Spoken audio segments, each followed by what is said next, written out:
তোমার লোক আঙ্গতে আছে এটাই আঙ্গ কত ভাগ্য ভাই। এই টাকাটা রাখো, এটা রাখো, আমি পাইছি। ওকে, থ্যাংক ইউ। এটা আমায় দাও, এটা আমি পাইছি, এবার আমার পক্ষ থেকে গিফট। থ্যাংক ইউ ভাই। আঙ্গুর একটু আদর করে দিবা না ভাইয়া? আল্লাহর কাছে দোয়া করি তুমি আরো বড় হও। দেখুন, এটাই হচ্ছে একটা সত্যিকারের ভালো মানুষের বৈশিষ্ট্য। ভালো মানুষদের মন মানসিকতা কিরকম হয় উনাকে দেখলেই বোঝা যায়।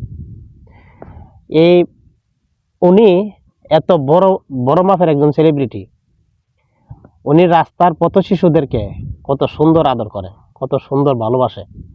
অথচ টিকটকে কিছু টুকাই মুকাই আছে, এরা টিকটকে উল্টা পাল্টা ভিডিও করে ভাইরাল হইছে, ভাইরাল হইয়া তাদের অহংকারে মাটিতে পাও পড়ে না। ওনার কি দরকার ছিল উনি রাস্তার মধ্যে গাড়িটা দাঁড় করাইয়া এই পথ শিশুদেরকে টাকা দেওয়ার অথবা আদর করা? তো ভালো মানুষের জন্য সবসময় ভালোবাসাই থাকে, ভালো মানুষের জন্য সবসময় দোয়াই থাকে। আর যে টুকাই মুকাই কিছু আছে অহংকার দেখা, এদের জন্য সবসময় গালিই আসে, বদ দোয়াটাই বেশি আসে।